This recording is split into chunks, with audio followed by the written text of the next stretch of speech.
বন্ধুরা, রাস্তার ধারে এক চায়ের দোকানে যখন চাওয়ালা নিজের ছন্দে মগ্ন হয়ে চা বানাচ্ছিল, তখন হঠাৎ এক মহিলা সেখানে হাজির হয়। সেই মহিলাকে দেখার পর যে মুখ সব সময় হাসি খুশি থাকতো তা হঠাৎ করেই বদলে যায়, যেন কোনো পুরনো যন্ত্রণা জেগে উঠেছে। কিন্তু কিছু সময়ের মধ্যেই সে আবার হেসে ওঠে, যেন কিছুই হয়নি, আর নিজের কাজে লেগে যায়। তারপর সেই মহিলা তার সঙ্গে কথা বলতে শুরু করে। কথোপকথনের সময় সেই মহিলা চা খেতে চায় কিনা সেটা জিজ্ঞাসা করে। সে তার জন্য চা বানায়। আর ঠিক যখন সে চায়ের কাপ নিয়ে মহিলার সামনে যায়, তখন সেই মহিলার চোখ থেকে অশ্রু ঝরতে থাকে। এক অনিচ্ছাকৃত গভীর বেদনার সঙ্গে সে লোকটার পা ধরে হাউমাউ করে কাঁদতে শুরু করে এবং ভাঙা গলায় ক্ষমা চাইতে থাকে। বলে, আমাকে ক্ষমা করে দাও, আমি অনেক বড় ভুল করেছি, আমার এমন করা উচিত হয়নি। কিন্তু সবচেয়ে বড় প্রশ্ন হলো যে কে ছিল সেই মহিলা, আর সে এই ব্যক্তির কাছে ক্ষমাই বা চাইছিল কেন? পুরো সত্যটা জানতে হলে ভিডিওটি শেষ পর্যন্ত অবশ্যই দেখুন, আর প্লিজ আমাদের চ্যানেলকে লাইক, শেয়ার ও সাবস্ক্রাইব করতে ভুলবেন না। বন্ধুরা, এই গল্প মোহনের, যে উত্তরপ্রদেশের একটি ছোট গ্রাম মাখনপুরে থাকত। মোহন ছিল তার বাবা রামপ্রসাদ ও মা শান্তি দেবীর একমাত্র ছেলে। এমন একজন সন্তান যে তাদের কাছে অমূল্য ধন ছিল, কারণ বহু বছর বিয়ের পরেও তাদের কোলে কোনো সন্তান আসেনি। তারপর একদিন মোহন তাদের জীবনে আলোর কিরণ হয়ে জন্ম নেয়। রামপ্রসাদ ছিলেন গ্রামের স্কুলের একজন সরকারি শিক্ষক, এক পরিশ্রমী আর সৎ মানুষ, যিনি শিশুদের শিক্ষা দেওয়াকেই নিজের জীবনের লক্ষ্য মনে করতেন। তবে এখন তিনি অবসরপ্রাপ্ত, তাই বাড়িতেই সময় কাটান। কখনো খেতে গিয়ে সাহায্য করেন, কখনো মোহনের সঙ্গে গল্প করেন। শান্তি দেবী ছিলেন একজন সাধারণ গৃহবধূ, যার গোটা জগৎ ছিল শুধু তার স্বামী আর ছেলের চারপাশে ঘেরা। মোহনকে তারা এতটাই ভালোবাসতেন যে তার প্রতিটা ছোট বড় ইচ্ছে পূরণ করতে রাত দিন এক করে দিতেন। তাকে স্নেহে লালন পালন করতেন, যেন সে এক ছোট্ট চারাগাছ, যাতে হালকা হাওয়ার ঝাপটাও না লাগে। মোহনের শৈশব কেটেছে গ্রামের মাটিতে খেলাধুলো করে। সে ছিল একটি হাসি খুশি ছেলে, যার হাসিতে পুরো গ্রাম আলোকিত হয়ে যেত। তাদের পৈতৃক জমিও ছিল, যেখানে সে তার বাবার সঙ্গে চাষাবাদ করত। কখনো ধান রোপণ করত, কখনো গমের ফলন দেখে তার মুখ আনন্দে ঝলমল করত। মোহনের জীবন ছিল খুবই সরল। সে তার বাবা মায়ের সব কথা মেনে চলত। তাদের প্রতিটা কথা ছিল তার কাছে আদেশ। কিন্তু তার স্বভাব ছিল যেন এক মুক্ত পাখির মতো, কোনো কথায় বেশি ভাবত না, ভবিষ্যতের চিন্তাও করত না। শুধু দুটি নিয়মে চলত।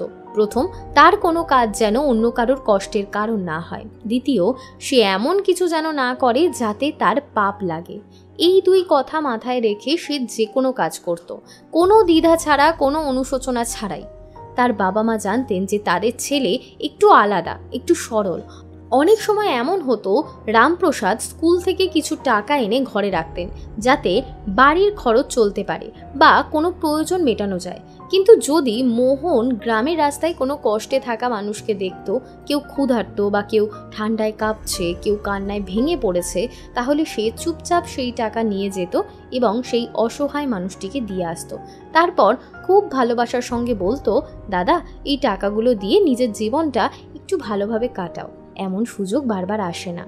রামপ্রসাদ আর শান্তি দেবী যখন এইসব জানতেন, তখন তারা রাগ করতেন না, বরং চুপচাপ থাকতেন। কারণ তারা জানতেন তাদের ছেলে কোনো খারাপ কিছু চায় না। তারা শুধু এইটুকুই বলতেন, মোহন, একটু ভেবে চিন্তে কাজ করো। কিন্তু মোহন শুধু হাসতো আর বলতো, মা, বাবা, যদি কারোর ভালো হয় তাহলে এতে খারাপ কি আছে? সময় এগিয়ে চলল এবং মোহন এখন যুবক হয়ে উঠল। এমন এক যুবক যাকে দেখে গ্রামের প্রতিটি মা ভাবত, ইস, এমন জামাই যদি পাই। রামপ্রসাদ এবং শান্তিদেবী ভাবলেন, এখন তাদের আদরের ছেলের বিয়ে দেওয়া উচিত, যাতে ঘরে বউ আসবে আর তাদের ছোট্ট পৃথিবীটা আরও একটু রঙিন হয়ে উঠবে। তারা মেয়ে খুঁজতে শুরু করলেন। এক গ্রাম থেকে আরেক গ্রামে খোঁজ পাঠানো হলো, আত্মীয়দের সঙ্গে কথা বলা হলো। অবশেষে পাশের গ্রাম রামগড় থেকে একটি মেয়ের প্রস্তাব এলো, যার নাম ছিল রাধিকা। রাধিকা পড়াশোনা জানত, সুন্দরী ছিল, আর তার চোখে ছিল স্বপ্ন। সে তার পড়াশোনা শেষ করতে চায়, কিছু হতে চায়। উভয় পরিবারে এই সম্পর্কটি পছন্দ হলো। মোহনের নিজের বাড়ি ছিল, জমি ছিল এবং তার স্বভাব এমন ছিল যে যে কেউই তার থেকে চোখ ফিরিয়ে নিতে পারতো না। রাধিকার পরিবারও খুব খুশি ছিল।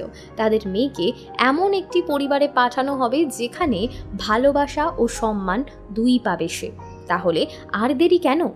জাঁকজমকের সঙ্গে বিয়ে হলো, গ্রামে বাজলো ঢাক ঢোল, বিতরণ হলো মিষ্টি, আর রাধিকা মোহনের বাড়িতে বউ হয়ে এলো। বিয়ের শুরুতে দিনগুলো খুবই মধুর ছিল। রাধিকার মোহনের নির্লিপ্ত স্বভাব খুব ভালো লাগতো। সে দেখতো তার স্বামী কতটা স্বচ্ছ হৃদয়, কতটা সহজ সরল। মাঝে মাঝে সে বাপের বাড়ি যেত, আর সেখানে তার মা বাবা কটাক্ষ করত, তোর শাশুড়ি এমন, তোর শ্বশুর তেমন।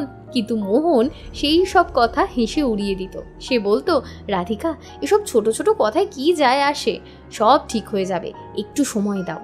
তার এই কথাগুলো রাধিকার হৃদয় ছুঁয়ে যেত। সে ভাবতো, আমার স্বামী কত বোঝে, কত ধৈর্যশীল। বাড়িতে সব কিছুই ভালো চলছিল, শ্বশুর শাশুড়ির ভালোবাসা পাচ্ছিল, আর মোহনের সঙ্গে তার জীবন যেন সুন্দর হয়ে উঠেছিল। কিন্তু রাধিকার মনে একটাই ইচ্ছে ছিল। বিয়ের সময় সে ছিল গ্র্যাজুয়েশনের দ্বিতীয় বর্ষে, আর তার স্বপ্ন ছিল সে পড়াশোনা শেষ করে একটি সরকারি চাকরি করবে। একদিন সে সাহস করে মোহনকে বলল, মোহন, আমি পড়াশোনা চালিয়ে যেতে চাই, তোমার কি কোনো আপত্তি আছে?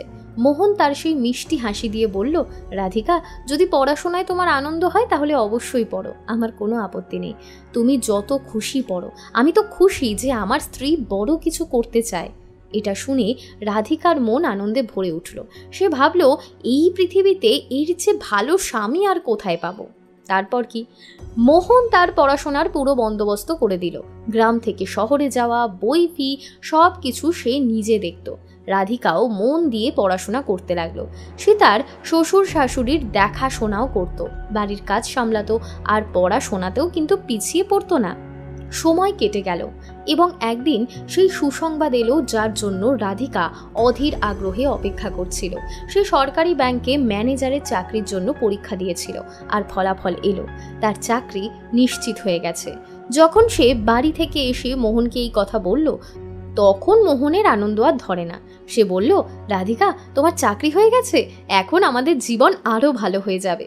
মোহন এসে বলল, রাধিকা, আমি তো আগেই জানতাম যে তুমি বড় কিছু করবে, এখন তুমি খুশি তো? আমার জন্য এটাই যথেষ্ট। রামপ্রসাদ আর শান্তিদেবীও বৌমার এই সাফল্যে আনন্দে আত্মহারা হয়ে গেলেন। গ্রামে খবর ছড়িয়ে পড়ল যে মোহনের স্ত্রী ব্যাংক ম্যানেজার হয়েছে, আর সবাই প্রশংসা করতে লাগলো। সব কিছু স্বপ্নের মতো চলছিল। কিন্তু বন্ধুরা, বলা হয় সুখ ও দুঃখ জীবনের দুটো দিক। যেই না রাধিকার সরকারি চাকরি হলো, তার মধ্যে কিছু একটা বদলে যেতে লাগলো। সে আগে যেমন সাধারণ জীবনযাপন করত, এখন তার মধ্যে এক অদ্ভুত অহংকার হয়ে গেল। তার মনে হতে লাগলো এখন সে বড় কিছু হয়ে গেছে, এখন সে টাকা আয় করে, তাই তার প্রতিটি কথা মানা উচিত। এই পরিবর্তন ধীরে ধীরে মোহনের বাবা মায়ের চোখেও পড়তে লাগলো। কখনো সে তাদের কথায় কান দিত না, কখনো চাকরির ব্যস্ততার অজুহাত দিত। একদিন শান্তিদেবী মোহনকে বললেন, বাবা, রাধিকার মধ্যে না একটু অহংকার চলে এসেছে, সে আর আগের মতো নেই। কিন্তু মোহন হেসে বিষয়টা উড়িয়ে দিল, মা, এমন কিছু নয়, ও চাকরি করে তাই একটু চাপে থাকে, নিশ্চয়ই সব ঠিক হয়ে যাবে। মোহনের মন এতটা স্বচ্ছ ছিল যে সে তার স্ত্রীর মধ্যে কোনো দোষই দেখতে পেত না। কিন্তু রাধিকার ব্যবহার বদলাতে থাকলো। সে এখন মোহনের প্রতিটি কাজে নজর রাখত, বিশেষ করে যখন সে কোনো গরিবকে টাকা দিত। একদিন সে রাগ করে বলল, মোহন, তুমি যদি এইভাবে টাকা বিলিয়ে দাও তাহলে আমাদের তো আর কিছুই থাকবে না, কাল যদি কোনো বিপদ আসে তখন কি হবে? মোহন তার কথার মানে বুঝল। সে বলল, ঠিক আছে রাধিকা, আমি খেয়াল রাখবো। কিন্তু তার মন, তা তো আগের মতোই ছিল। যখনই সে কোনো দুঃখী মানুষ দেখত, সে বাড়ি থেকে টাকা এনে দিয়ে দিত। সে ভাবত, যদি কারো জীবনে একটু আলো এনে দেওয়া যায় তাহলে তাতে ক্ষতি কি? রাধিকার এইসব বিষয় বিরক্তিকর লাগতে শুরু করলো। তার মনে হতে লাগলো মোহন কোনোদিনই বদলাবে না। একদিন রাধিকা ব্যাংক থেকে 10 লাখ টাকা নিয়ে এলো। পরের দিন সেটা কাউকে দেওয়ার কথা ছিল। সে টাকা আলমারিতে রাখলো এবং মোহনের চোখে সেই টাকা পড়ল, কিন্তু সে কিছু বলল না। পরের দিন সকালে রাধিকা চাকরিতে চলে গেল, আর দুপুরে একজন লোক সেই টাকা নিয়ে আসার কথা ছিল। সেই সকালেই মোহন গ্রামের রাস্তায় হাঁটতে বের হলো। রাস্তায় তার সঙ্গে একজন ভদ্রলোকের দেখা হলো। ভালো জামা কাপড় পরা, কিন্তু চোখে ছিল বিষাদ। সে বলল, দাদা, আমি অনেক দূরের গ্রাম থেকে এসেছি, আমার জিনিসপত্র চুরি গেছে, গাড়ি ছিনতাই হয়েছে, কিছুই অবশিষ্ট নেই, আপনার যদি কিছু টাকা থাকে তাহলে আমাকে সাহায্য করুন। মোহনের মন কেঁপে উঠল। সে বলল, আপনি এখানেই থাকুন, আমি এক্ষুনি আসছি। সে বাড়ি গেল, আলমারি খুলল আর সেই টাকার মধ্যে থেকে কিছু টাকা বের করলো। সেই লোকটিকে দিয়ে বলল, এই টাকা দিয়ে বাড়ি ফিরে যান, আর যদি কখনো ইচ্ছে হয় তাহলে এই টাকা কোনো দরিদ্রকে দিয়ে দেবেন, এটাই আমার জন্য যথেষ্ট। লোকটি অবাক হলো, এমন ভালো মানুষ হয় কি করে? সে মোহনের ঠিকানা জানতে চাইল, কিন্তু মোহন হাসতে হাসতে বিদায় জানালো। দুপুরে রাধিকার ফোন এলো। সে বলল, মোহন, আলমারিতে 10 লাখ টাকা আছে, একজন লোক আসবে, তাকে দিয়ে দিও। মোহন ভয় পেয়ে গেল এবং সত্যি কথা বলে ফেলল, রাধিকা, আমি সেই টাকার মধ্যে থেকে কিছু টাকা এক গরিবকে দিয়ে দিয়েছি, সে খুব কষ্টে ছিল। এই কথা শুনেই রাধিকার রাগ সপ্তমে চলে গেল। সে ফোনে চেঁচিয়ে বলল, মোহন, তুমি আমার জীবন নষ্ট করে দিলে, যদি তুমি এইভাবেই চলতে থাকো তাহলে আমাদের মধ্যে কিন্তু আর কিছুই থাকবে না। মোহন চুপচাপ হয়ে গেল, একটি কথাও বলল না। রাধিকা সেই লোকটিকে টাকা দিতে পারল না। সন্ধ্যায় যখন বাড়ি ফিরল তখন সে রাগে ফেটে পড়ল। সে চেঁচিয়ে উঠল, তোমার জীবনে কোনো চিন্তা নেই, ভবিষ্যতেরও কোনো ভাবনা নেই, পরিবারের কোনো গুরুত্ব নেই, আমি তোমার সঙ্গে থাকতে পারবো না। মোহন তাকে ভালোবাসা দিয়ে বোঝাতে চাইল, কিন্তু রাধিকা কিছুই শুনতে রাজি ছিল না। অবশেষে সে বলল, আমি তোমার থেকে আলাদা হতে চাই। মোহন তার চোখে দুঃখ দেখল।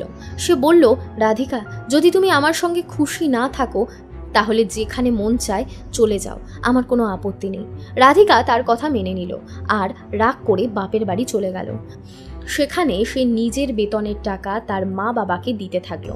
মোহনের এতে কিছু যায় আসেনি, সে তার বাবা মায়ের সঙ্গে খুশি ছিল, কিন্তু রামপ্রসাদ এবং শান্তি দেবীর মন ভেঙে গিয়েছিল, কারণ তাদের ছেলের সংসার ভেঙে গিয়েছিল। তারা রাধিকাকে বোঝানোর চেষ্টা করলেন, মা, মোহন একটু সহজ সরল, তাকে একটা সুযোগ দাও। কিন্তু রাধিকা না করে দিল। সে বলল, আমি যখন তাকে ছেড়ে দিয়েছি তখন ছেড়েই দিয়েছি, আমি আর কখনো তার সঙ্গে থাকবো না। সে ডিভোর্সের মামলা দায়ের করলো। মোহন হাসি মুখে ডিভোর্স দিয়ে দিল। সে তার বাবা মায়ের সঙ্গে থাকতে শুরু করলো আর রাধিকা বাপের বাড়িতে। সময় কেটে গেল, মোহন একই রকমই রইল, হাসি খুশি, নির্লিপ্ত। কিন্তু তার মা বাবার মনে কষ্ট ছিল যে তাদের ছেলে একা হয়ে গেছে। তারা তাকে বোঝাতো, কিন্তু মোহন বলতো, মা, বাবা, যা হওয়ার হয়েছে, সবই ভগবানের ইচ্ছে। সে আবার নিজের জীবনে মগ্ন হয়ে গেল। এইদিকে রাধিকা চাকরিতে মন দিল। তার বাপের বাড়ির লোকেরা তার প্রশংসা করত, মোহনের দোষ দিত, কিন্তু রাধিকার এইসব ভালো লাগতো না। সে চুপচাপ উঠে চলে যেত। তারপর একদিন হঠাৎ করে তার জীবনে ঝড় এলো। ব্যাংকে কিছু অনিয়ম হলো আর তাকে 2 মাসের জন্য চাকরি থেকে সাসপেন্ড করা হলো। তার বেতন বন্ধ করে দেওয়া হলো। এর ফলে তার বাপের বাড়ির লোকেরা বদলে গেল। তাকে তারা বোঝা বলতে লাগলো। তার ভাই বলল, দিদি, আর কতদিন আমাদের ঘাড়ে পড়ে থাকবি, দ্বিতীয় বিয়ে করে নে। রাধিকা অবাক হয়ে গেল। তার স্বামীর কথা মনে পড়ল। 4 বছর পর সে ঠিক করলো সে মোহনের সঙ্গে দেখা করবে। সে মাখনপুর পৌঁছালো। গ্রামের মোড়ে একটি চায়ের দোকান দেখল। সেখানে মোহন গান গাইতে গাইতে চা বানাচ্ছিল আর হাসছিল। রাধিকা তাকিয়ে রইল, তার চোখে জল চলে এলো। সে দোকানে গেল। মোহন তাকে দেখে চমকে উঠল, তারপর হাসল। রাধিকা, তুমি এখানে কিভাবে? সে বলল, মোহন, তুমি চা বানাচ্ছ কেন? বাবা মা কেমন আছেন? মোহন হেসে বলল, মা বাবা অসুস্থতার কারণে মারা গেছেন, আমি একা আছি, চাষবাস করি আর দিনে এখানে চা বিক্রি করি, সময় ভালো কেটে যায়। সে জিজ্ঞাসা করল, তোমার চাকরি? রাধিকা কেঁদে ফেলল, আমার চাকরি চলে গেছে, আমি বিপদে আছি। মোহন বলল, যা হওয়ার ছিল তা হয়ে গেছে, এতে তুমি কি করতে পারো? রাধিকা কাঁদতে কাঁদতে বলল, মোহন, আমরা কি আবার একসঙ্গে থাকতে পারি? মোহন বলল, কেন নয়, যখন তোমার ইচ্ছে করবে তখনই আমরা একসঙ্গে থাকতে পারবো। রাধিকা বাপের বাড়ি থেকে জিনিসপত্র আনলো আর মোহনের কাছে ফিরে এলো। গ্রামবাসীরা অবাক হয়ে গেল। সে আবার মোহনের সঙ্গে বিয়ে করলো।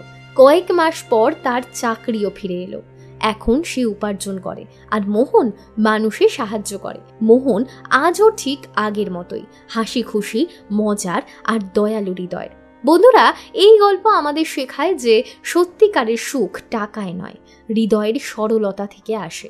আপনারা কি ভাবেন? রাধিকার কি আগে মোহনকে বোঝা উচিত ছিল? নিচে কমেন্ট করুন এবং জানান। আবার দেখা হবে পরের ভিডিওতে। জয় হিন্দ, জয় ভারত।